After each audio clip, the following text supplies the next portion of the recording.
Secretary in charge of Interior, is still here with me.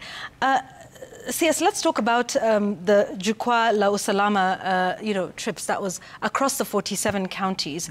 Maybe you could just give us the highlights of, what you saw and give us some summary of what's in the report and the experiences of going around the country. We started Jukwaa la Usalama from 7th of April up to 2nd of October this year, and we did 48 forums, and we did it 48 because in Mandera we had to do 2 of them, which is in Mandera Town and Elwak, for security reasons to facilitate movement of our chiefs and other stakeholders. In these forums, we had over 60,000 participants, which included the Ngao officers, all the OCSs in that particular place, and then sub-county security teams, and then members of the public, which included the village elders and civil society organization, business community, and so forth. These forums, the uniqueness of Jukwaa la Usalama is that it was open, robust discussion where chiefs accused OCSs openly, OCSs, gave feedback openly. We had members of public giving us feedback as the security sector. Issues were raised that, were unique to every county. And as a result, we prepared this report, but we have a bigger, library of information that we have. Through also this forum, how we designed this was to ensure that we don't just go there to listen to people, we go there to solve problems. So what happened is that we would go with the whole team, the IG, or even the IG is not there, the DIG, myself, or some of the PSs and so forth. And when citizens raised issues, for example, strength of police officers, the weaknesses they have with some of them being drunk and so forth, the IG being there would solve that problem immediately there. There are some things that we managed to sort out by ensuring that the chiefs and the OCSs are working together, especially when it comes to dealing with alcohol abuse and all those. So I took it as a working day, because the meetings would start from 8-something or 9 up to, say, for example, in Lodwar, where we sat up to 8 p.m. And through this program, we took it that those 48 days were working days out of Nairobi, so that the office continues to run by resolving issues that are in those places. If it is banditry, we sit down together and say, what are we going to do with banditry? What will be the role of the chiefs? What is the security team going to do? And of course, because we are observant as leaders, based on the feedback that we get, you take it in your mind, and you sit down and say, the OCS here is the weakling, the chiefs here are weak, the registration process here is weak, there are certain officers who are not doing their job in a particular area, and therefore it also helped us to change the human resource. In some places also there was a demand for services to be taken closer, say birth certificate, death certificates to be taken closer, and we'll sit down and agree and say, from the budget that we have, how many other people can we hire, and how can we take services closer to people? And we resolve it, so that we didn't want it to be a talk shop where you go there and then listen to problems and write their problems. We wanted, by the end of the process, we will have resolved certain issues. That is why, before the end of Jukwaa la Usalama, we had resolved the question of training, so that immediately we looked for resources, and we trained 6,000 chiefs, nearly 6,000, almost 5,900 chiefs who had not been trained, some of them since 1997, built their capacity to be able to handle security challenges on the ground. We also started a training for the OCSs and the OCS conference to empower them. In the process also, we implemented issues, dealt with issues of disarmament, for example. As a result of Jukwaa la Usalama and working together with the people in Kerio Valley and the leadership working together, the chiefs helped us to speak to the community, and we did a lot of disarmament in the area. We did things like enhance the fight against the drugs. We had 100 days of rapid result initiative that helped us to net drugs worth of $1 billion, and alcohol and so forth that were destroyed within that short period. And then we were carrying out registration with mobile live capture machines, and particularly what we have now done in pastoralist areas, so that within a short period of time we gave IDs to over 100,000 people. So all these initiatives, we did not wait to go and write reports so that we can discuss like today.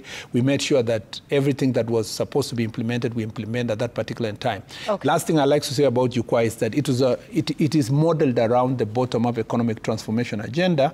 We asked ourselves from the security perspective, what is bottom-up? It means that for us, from a governance perspective, it is citizen participation and the officers' participation in resolving security challenges by listening to the concerns of the people below. And I tell you something, I am a better cabinet secretary today, understanding the entire country, having sat with the people at the bottom of the pyramid in terms of governance of the ministry, every part of the nation. And I appreciate now when they ask me that we need to do this, I'll ask them, oh, is it the one we said this one? Is this the institution you wanted to? And I think this is a model that we want to replicate in the near future. Going forward, I mean. What were some of the key issues in the different regions? Were they similar? Were there some that were unique There are certain things that are unique to certain regions. Yeah. For example, land issues are very pronounced in Coast region. And then in the western part of in the northern part of the country, of course, is security challenges to start with. Part of it is issues related to terrorism and terror activities. In the northern part of the northeastern part of the country. The northern part of the country is banditry. That is, the biggest challenge we face, especially in Kerio Valley counties, which is the 6 counties of Laikipia, Samburu, Baringo, Elgeyo Marakwet, West Pokot, and Turkana, and also in the upper eastern, which is Marsabit and Isiolo. The banditry is more pronounced in those areas. So when we went there, that is an issue that you must deal with. And when you deal with those issues, you deal with security roads, you deal with communication, because there is no access to communication. They need boosters to ensure that they can communicate. They need development. Most of these areas that we have banditry and terrorism-related issues is the generally abandoned areas, which is arid and semi-arid. And as a result, these areas, because it's underdeveloped, criminals take advantage. It becomes a hiding place for them, and that's why banditry. In the western part of the country, as I said earlier, the biggest issue there is that, by the way, the leading counties when it comes to alcohol abuse, other than Nairobi, is the western part of the country. Kakamega, Bungoma, Trans Nzoia, and you go to the Nyanza counties. Those are the leading. Kisumu actually is number 2, Kakamega is number 1 in the leading in the alcohol. And then that side also has a unique challenge, which is gender-based, sexual and gender-based violence. Defilement is very high in the western part of the country, including Nyanza side, Kisii, up to Bomet, the highest number of cases of defilement. I think research should tell us why, but in terms of statistics, the reporting, it is the highest in those areas. And then when you come to places like Nairobi, of course, Nairobi is a concoction of almost everything by virtue of the numbers that are here, the pressure that is in this place, and then the land issues. Land issues are confined around urban and peri-urban areas, and then the higher fertile areas of former White Islands. That's Rift Valley and some parts of Western, where we have many land issues that are driven by poor succession issues, lack of titling, invasion of big lands, large tracts of lands that are owned by individuals in those areas, land fraud that is perpetuated by land officers together with characters who want to take over people's land. So this is a summary of the issues that are in the country. If you go to, say, areas like, for example, a unique thing, Nyeri is leading in suicides, and then the suicide is among men. Of a bit older men, and there was a lot of theories about why so and what is the issue. And in the Mount Kenya region generally, we had most of the challenges were around alcohol, but not as high as the western part of the country, but and petty crimes like theft and so forth. So that is a summary of the state of the nation when it comes to these issues. And I must say that this unique challenge, what are other cross-cutting issues? Boundaries.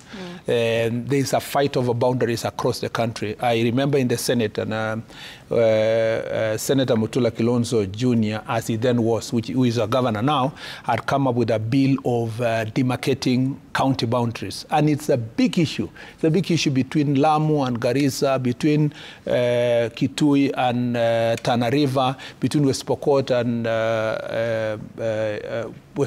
Turkana, and all these issues are fueling, conflicts among communities, and then there are intra-clan community conflicts inside counties that are driven by these boundary issues, and all of it is about fight for resources. It is worse when there is discovered mineral resources, like you saw the other day in between West Pokot and Aro in Turkana, because of discovery of gold. That fuels, that kind of conflict. So, in summary, those are the issues we are facing as a nation.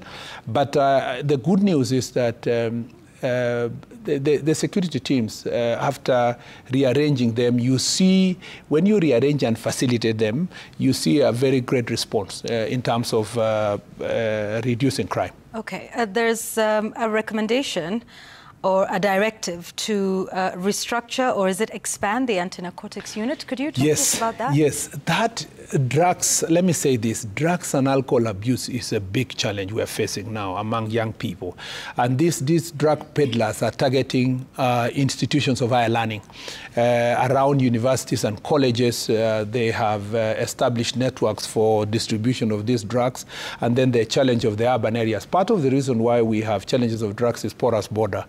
You saw the route, especially from Moyale, from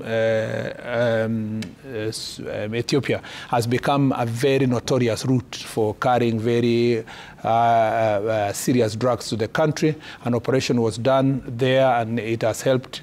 Again, there is a problem with marijuana. It's almost normalized in the country, and I guess because there is also a public conversation by political leaders who want it to be legalized, and others speak about it like it's a fashionable issue. And then the courts are very lenient terms when it comes to people arrested with bang. They are sometimes, even some of them are sentenced to community service. So it's become a challenge that we are facing. Now, why is it that this issue is persisting? One is because we don't have enough human resource within NACADA to be able to help them carry the responsibility. Alcohol also abuse, especially second generation alcohol, is high because the licensing regime by the counties is not properly managed, and you will find that many of these licensed facilities are selling second generation alcohol or adulterated alcohol, or even becomes avenues for drugs. And so why is it important to strengthen anti-narcotic unit? Because it is now having 160 officers. It's only confined around Nairobi, doesn't have enough vehicles, doesn't have resources for training, for specialized training. We think that the threat that is posed by drugs and alcohol is almost at the level of the threat that is caused by terrorism. Because, in fact, terror, you can tell these are terrorists coming from this route. But this one is permeating all over the society. Families are suffering, particularly fairly well-to-do families, because they are targeted. Their children are targeted because the persons who are selling these drugs know that these children can take money from their parents or steal from their parents and can afford to do this. So anti-narcotic unit being strengthened is to upscale its operations to the level of anti-terror unit, so that then... So what does that mean in sort of It means that 400 officers are going to be hired. They are going to be trained. The more resources in terms of vehicles being given to them. We're going to strengthen the government chemist so that the tests that are required by the courts can be done expeditiously, and we will increase the regional offices for these anti-narcotic, government chemists, so that they can be able to assist in that manner.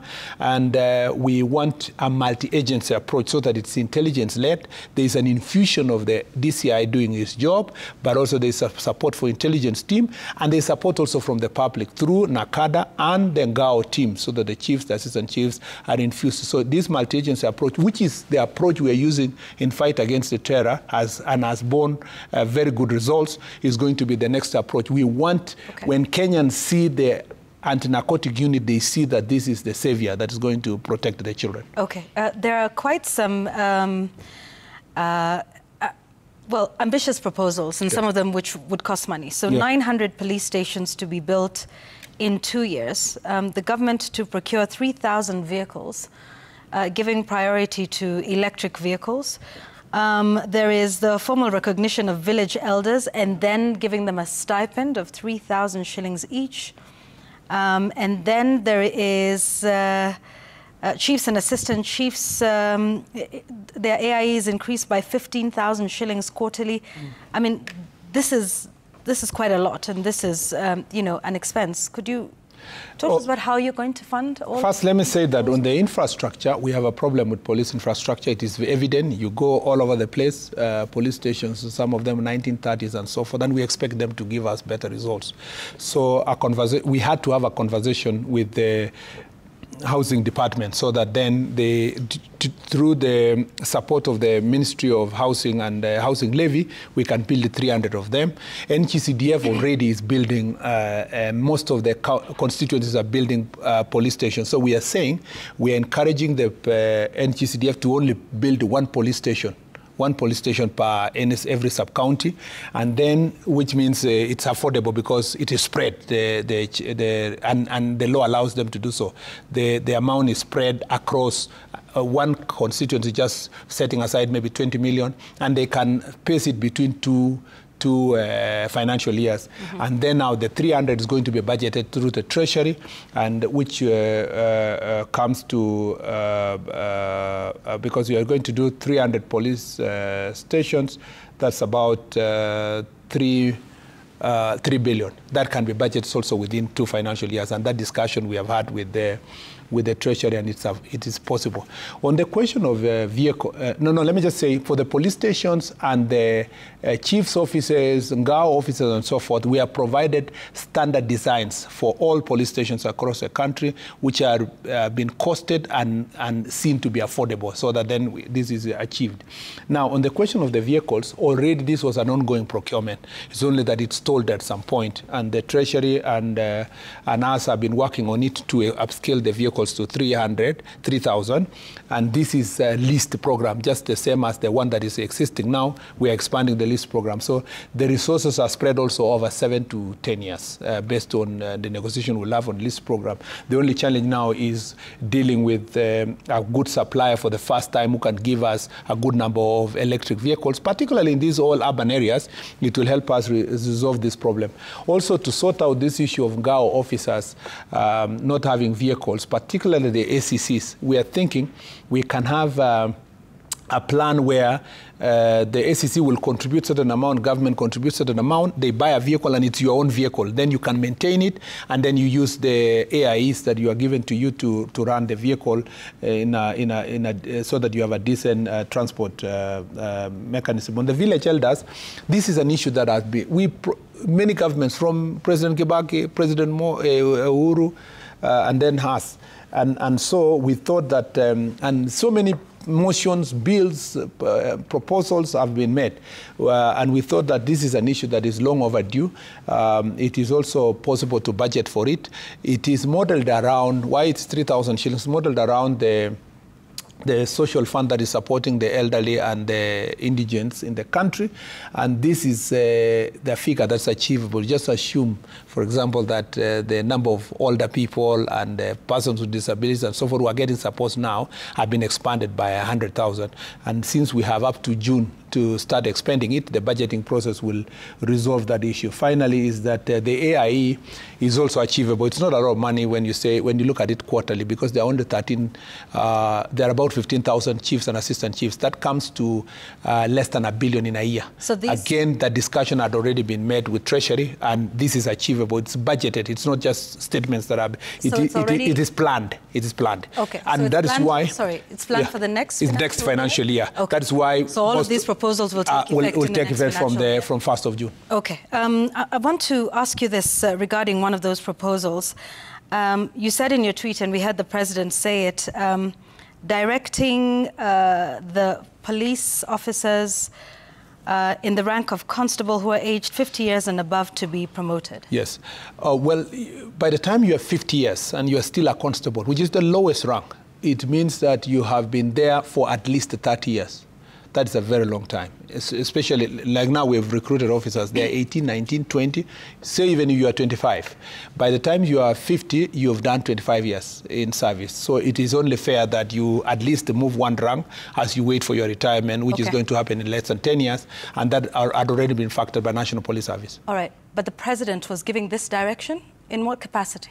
He was giving us the President of the Republic of Kenya, who is responsible for looking for the financial support for it. Okay. Yeah. According to the Constitution, the President cannot give direct orders to the police on matters of operation or policy. The National Police Service is independent. Yes, it cannot.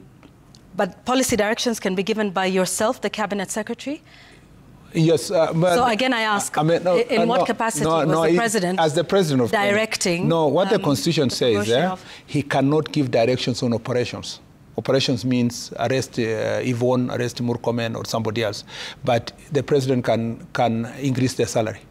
He can improve their welfare. He can build their police stations. So but that policy direction is given through who?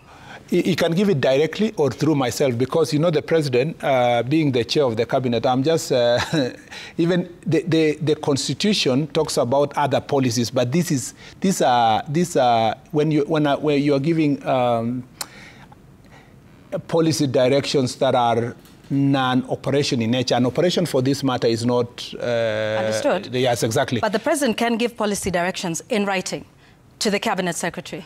Well, it can... Was that direction given in writing to the office of the Cabinet Secretary? No, eventually it will be reduced in writing. And when it's reduced in writing, it is the Cabinet Secretary that now will sign the letter to the IG.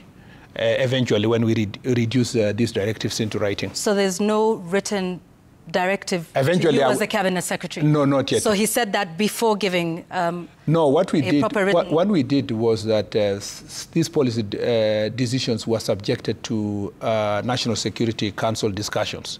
So once, as the President and the Chair of the National Security Council, once those discussions were agreed and I have been given directions that this is possible budgetary-wise and so forth, then it is for me to communicate the same to the IG. And the President is the one who has announced.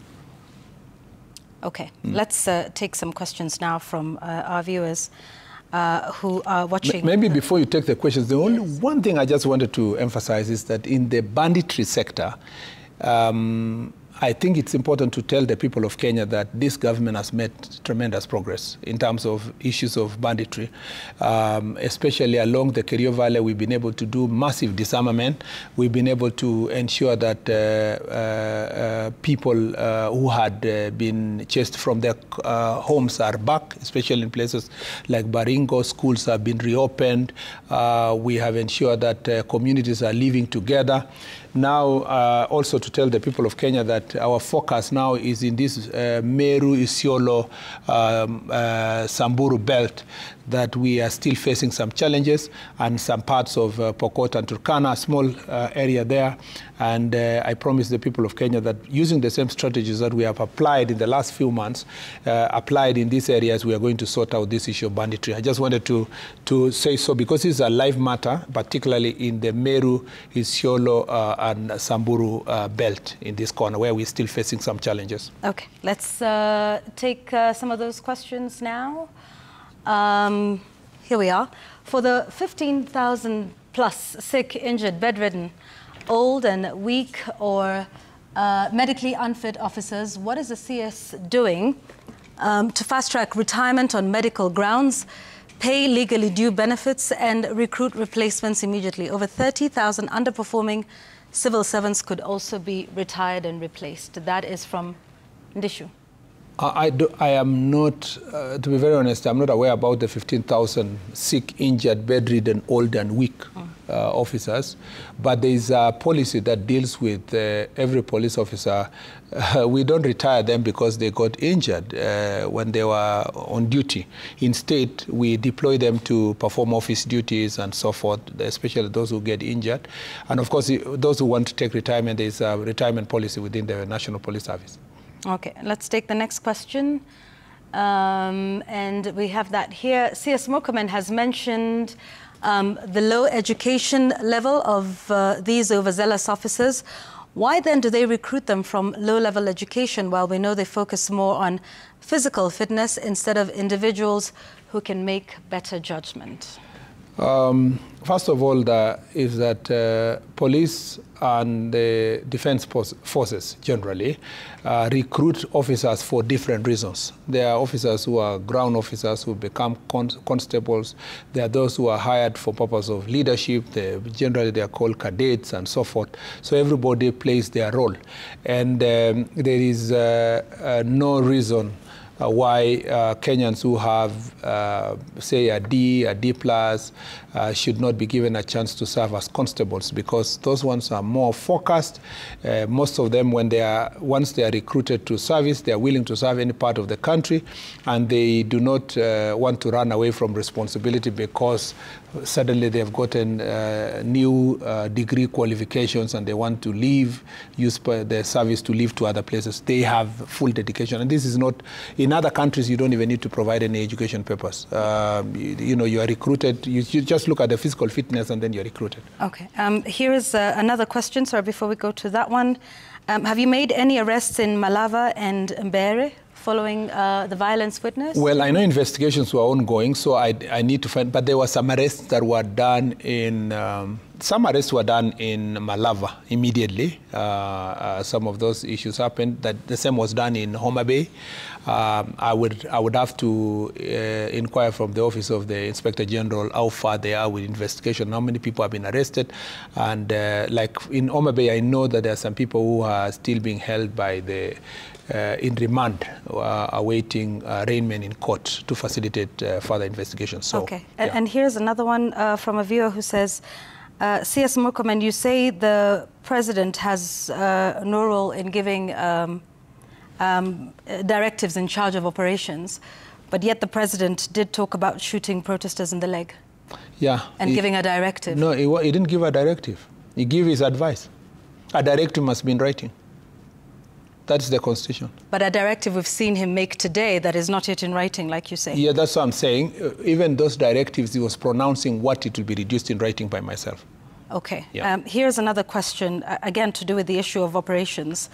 That the promotion of a police officer is an HR issue, and it is up to the National Police Service Commission, not the president. Yeah. Or the Office of the Cabinet Secretary. Yes, but it is up to the president and then national executive to provide budget for that. And when the president says that we are going to do that promotion, he was doing it based on the advice we gave him through Jukwaa la Usalama process after the National Police Service had gone through the required motions.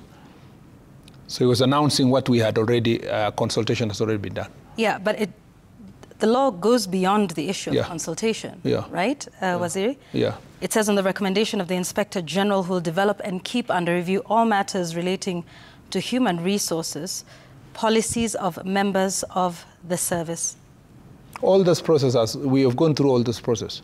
In fact, I'm sure the names will go out anytime this week. All right, so why aren't we hearing about that promotion from the National Police Service Commission? You will hear from them. Once the officers get their letters, you will hear. Yeah, but why are we hearing it from the president and not the National Police Service Commission? Because the president has the policy responsibility to pronounce what has been agreed, and it would never have been done by National Police Service. Sorry, he has the policy responsibility to announce what has been decided by the National Police Service Commission? Yes. He's the president of Kenya. Which part of the law is that? It doesn't have to be in law. The law does not deny, does not preclude him from doing it. But has the National Police Service Commission done it? Yes. Per law? The processes have been adhered to. Yeah, it is true. You are surprised. No, it is true. I'm not surprised. I'm only asking that perhaps these things are seen to be done procedurally. They have done. Because this is a constitution that was put in place. It will not survive the test of time if it's not done constitutionally. Allow me to finish. Yeah. It would be important that this is the constitution, and the constitution was very clear, and the people of Kenya were very clear in terms of wanting separation and non-interference of the executive in the work and the role of the police. No, the same constitution. So when we say advice versus directive, and we say all the processes were done and that it'll be announced, and that it is the president's role to announce policy of the National Police Service Commission, I'm struggling to see where that is. The president has a role to announce policy directives based on government manifesto. Let me ask you, Yvonne, why would the president say that if we are elected, we will increase the salary of the police? Why? Because he has the responsibility to provide the budgetary allocation for that function to be achieved, and therefore... He's not responsible for the budgetary allocation. He is. Parliament. The executive is the owner of the budget. Okay. Parliament interrogates and passes the budget. Right. So because he has the responsibility... He has a constitutional responsibility, absolutely. Understood. Yeah. But is it him who then decides on an HR matter that is clearly outlined to be the National Police Service Commission as I've told you, the same constitution. I understand where you're going. Anyway, I can give you... Proceed. I've given you a moment. Yeah, I agree. For the last 40 minutes. Sorry, proceed. It is the role of the National Police Service Commission to sit down and make these recommendations and make these decisions about which officers will be promoted, what rank, what age, all of those questions. Now, the question I'm asking is, how do we know that that has been done? Because all we have seen is a directive from the president, which seems to go contrary to the Constitution. It is not contrary to the Constitution. There is nowhere where the Constitution precludes the president by supporting the National Police Service and providing a directive from the executive to say that the National Police Service, having requested him, because that could never have been done without National Police making a request. So was the Salaries and Remunerations Commission, did they give their advice? The Salary and Remuneration Commission does not advise National Police Service. This is what it says. The National Police Service Commission Act spells out the following functions. It says, with the advice of the SRC, determine the appropriate remuneration and benefits of the service and the staff. But you know that's not benefits. Promotion is different from salaries. So what happens after? Promotion is the preserve of the National Police Service. Okay. And the National Police Service, to do so, seeks the support of the executive for that purpose. And that support was sought. And that's why the president was granting the same in form of a directive. It's that complicated. Let's take the next question. Here we are, from Anonymous. Kindly inform Waziri, the confirmed gang he has mentioned in Nakuru has crossed the red line. Currently, young people are stabbing people as late as yesterday. Can he have an immediate intervention on the same and visit Nakuru Kivumbini, I believe? Yeah, I totally agree. And as I said earlier, I can admit that this is a continuous challenge that we are facing. And our police officers on the ground are always alert to deal with these issues, and they have been dealing it continuously. The thing about security sector is that security is a continuous process. There is no day you can say, now we have achieved it and we will do nothing. So it requires eternal vigilance. Let's take the next one. Maggie Washira says, nowadays we just witness border guys snatching phones, and it's become the order of the day. One cannot walk freely without the fear of these thieves. I feel sad for our country. I mean, it's more of a comment. It is true. It is true. In the report, we have singled out border misuse of the border sector in terms of committing crimes, including gangs and so forth. And what we have proposed is to work together with the Ministry of Transport and NTSA to make sure that they are kitted. They are officially kitted, all the border sector operators to be in a cooperative and to be accountable. And then their number plates, they must always at every given time display their number plates so that even a crime or cars, we should be able to track it.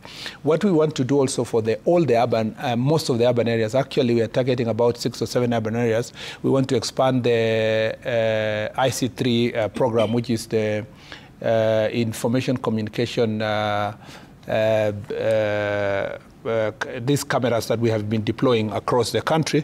We want to make sure that the cities and a few more towns are covered so that we can be able to deal with this problem. Okay. Final question? Yeah. Philip Correa says, ask the CS the issue of Gwitembe. Yeah, the Gwitembe and Angata conflict. What is the way forward?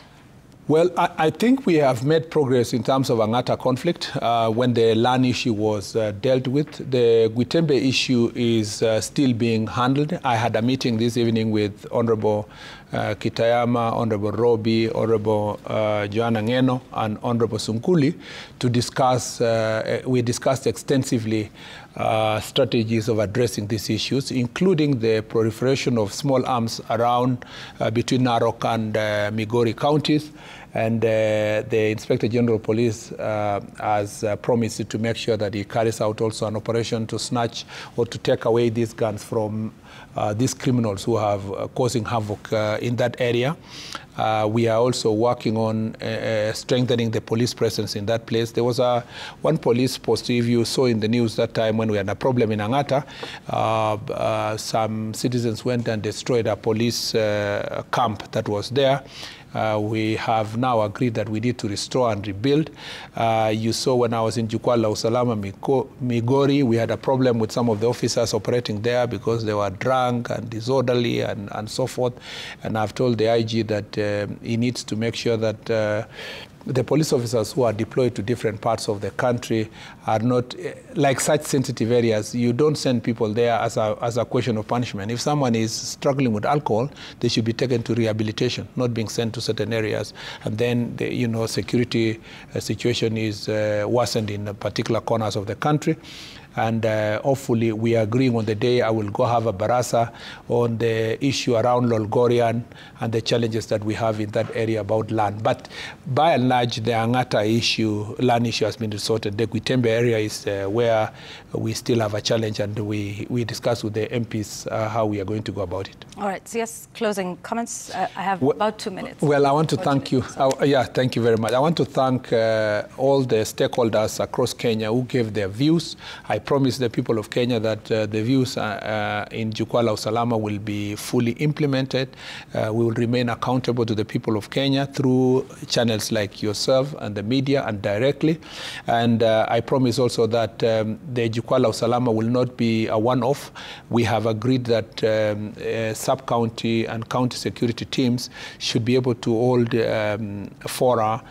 forums frequently, at least quarterly, with the citizens so that they can get citizen feedback. And I want to ask the people of Kenya to continue helping us by making management of our security to be participatory so that then we can resolve the issues that we have in our country. I am excited to congratulate all the village elders. Finally, the long journey that you've had for recognition. His Excellency the President has recognized the village elders, and we will work tirelessly to ensure that they are registered in readiness for them to be supported with a stipend as they do their work in every part of the country, and we recognize and appreciate the work they do.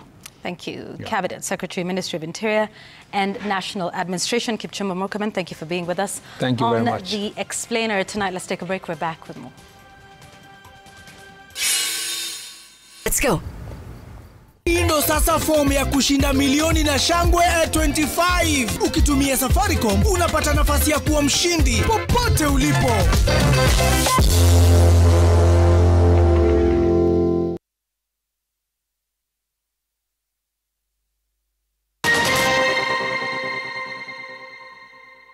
Welcome back. Thank you for staying with us on The Explainer. Now, civil society groups are demanding the immediate rollout of the Electronic Government Procurement System, EGP, after a court order halted its implementation.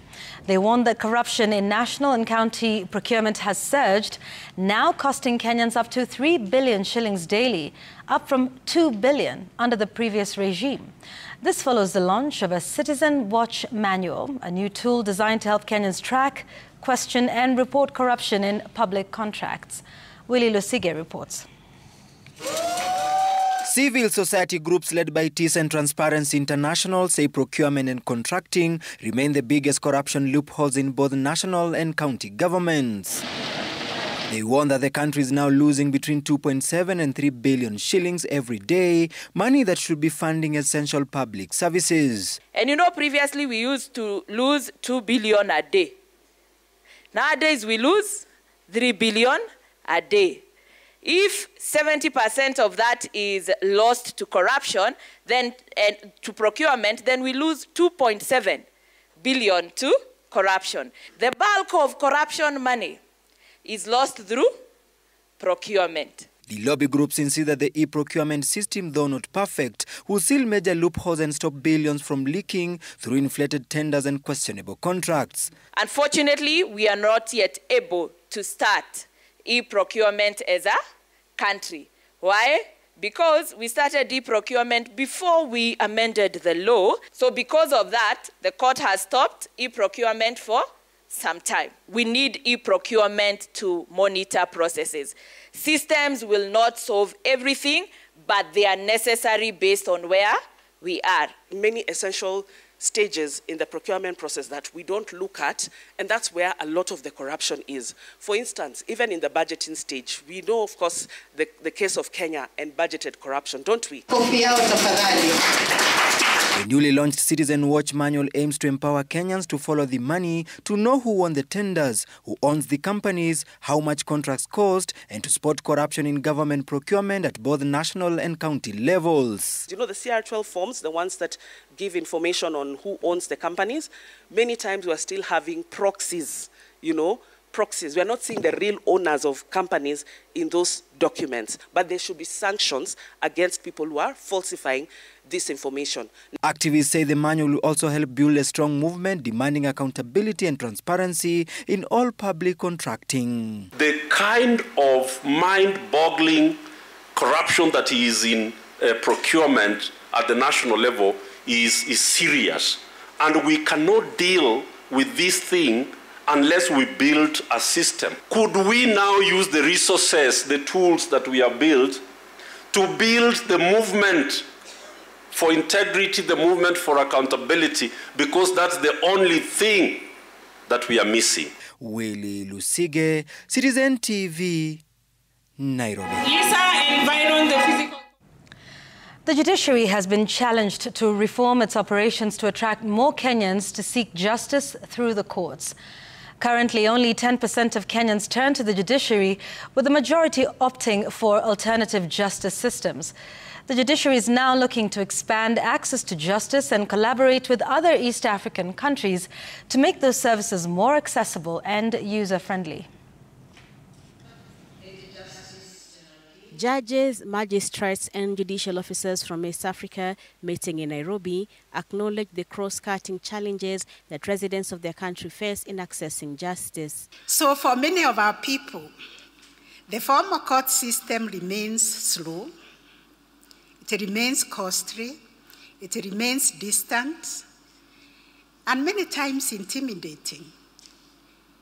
Experiences have been shared and testimonies have been shared that even judges themselves tremble to imagine they can appear before a court.